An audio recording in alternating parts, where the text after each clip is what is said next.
भारत में वो क्षमता है कि भारत ग्लोबल फूड बास्केट बन सकता है। हम लोगों के लिए कुछ विषय जो कि चिंता के विषय रहे थे, उस पर हम लोग मजबूती से काम कर रहे हैं। सबसे बड़ी चिंता हम लोग की रही थी कि जिस तरीके से पोस्ट हार्वेस्ट लॉसेस होते हैं, उसको हम लोग कैसे नियंत्रित करें। उस दिशा में भी पिछले एक दशक में हम लोगों ने काफी कार्य किए हैं। पोस्ट हार्वेस्ट लॉसेस को लेकर हम लोगों ने उस इकोसिस्टम को तैयार करने का हम लोगों ने प्रयास किया है, जिसके माध्यम से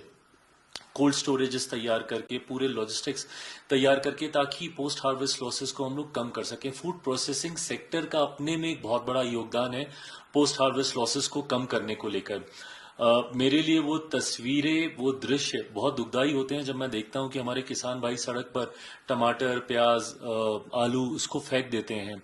ऐसे में अगर वही पदार्थ अगर प्रोसेस हो जाए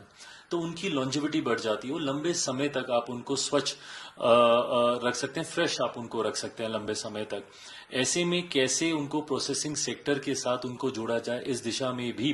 पिछले एक दशक में कई कार्य हुए हैं। आज की तारीख में मैं मानता हूं लगभग 327 बिलियन का मार्केट फूड प्रोसेसिंग का बन गया है, और हम लोग का लक्ष्य है कि आने वाले लगभग 10 सालों में 2032 तक हम लोग इसको दुगना कर देंगे। तो धीरे धीरे फूड प्रोसेसिंग सेक्टर काफी तेजी से बढ़ने का काम कर रहा है, और मुझे लगता है जितना ये सेक्टर मजबूत होगा, जितना ये मजबूती से बढ़ेगा, उतना हम लोग की क्षमता बढ़ेगी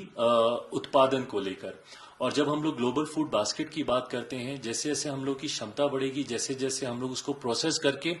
अंतर्राष्ट्रीय बाजारों में हम लोग लेकर जाएंगे, तो मुझे लगता है कि जो सोच हमारे प्रधानमंत्री जी की है भारत को एक वर्ल्ड फूड बास्केट बनाने की, उस सोच को पूरी तरीके से हम लोग साकार कर पाएंगे। ऐसे मंच पर आकर मेरा विश्वास और बढ़ता है जब मैं लोगों में वो उत्साह देखता हूं, अलग अलग देशों के प्रतिनिधियों में,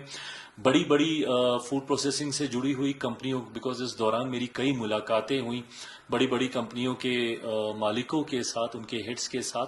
और उन्होंने जो विश्वास दिखाया भारत में, ना सिर्फ कईयों ने नए निवेश के वादे किए, बल्कि कईयों के एक्सपेंशन प्लान्स हैं। कईयों ने अपने R&D तक को वहां पे भारत में जिस तरीके से इनोवेशंस को लेकर, स्टार्टअप्स को लेकर, यंग ब्रेन्स भारत के युवा जिस तरीके से रोज आए दिन नई सोच को, नए इन्वेंशंस को दुनिया के सामने रख रहे हैं, ये तमाम विषय ऐसे हैं जो कि विदेशी मार्केट में को काफी एक्साइट करते हैं कि भारत में आए और R&D करके